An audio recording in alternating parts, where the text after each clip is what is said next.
ఒక శ్రమే నీ జీవితంలోనికి వస్తే దేవుడు చూడకుండా, దేవునికి తెలియకుండానే వచ్చేస్తుందా? 3 రకాలుగా శ్రమలు వస్తాయి. ఒకటి, నీ బుద్ధితో నువ్వు తెచ్చుకుంటావు తప్పుడు పనులు చేసి.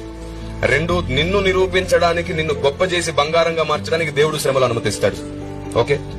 3వది, నీ చుట్టుండే వారి వల్ల కూడా నీకు శ్రమలు వస్తాయి, బాధలు వస్తాయి. నువ్వు ఎంత బాగున్నా నీ చుట్టుండే నీ ఫ్యామిలీయో, బంధువులో, స్నేహితులు ఎవరి వల్లనే శ్రమలు వస్తాయి. ఈ 3 రకాల శ్రమలను కూడా ఎదిరించే శక్తి పరిశుద్ధాత్మ దేవుడు నీకు ఇస్తాడు. ఆమేన్. ఎట్లాగిస్తాడంటే, నీవు తెలివి తక్కువగా శ్రమల్లో పడ్డా అది నీకు అనుభవంగా మార్చి నీకు శక్తిగా ఇస్తాడు. మొదటి విషయం. 2వది, దేవుడు గాని శ్రమలు అనుమతించాడు అంటే నువ్వు అదృష్టవంతుడివే, ఎందుకంటే నీ అంతస్తు పెంచబోతున్నాడు.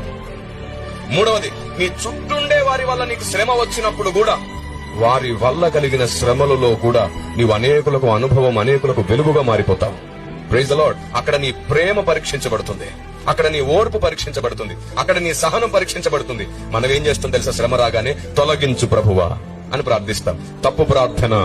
కీడు నుండి తప్పించు ప్రభువా అని అడగండి. కీడు అంటే శ్రమ కాదు, మరణాపాయ స్థితి. Download ShareChat.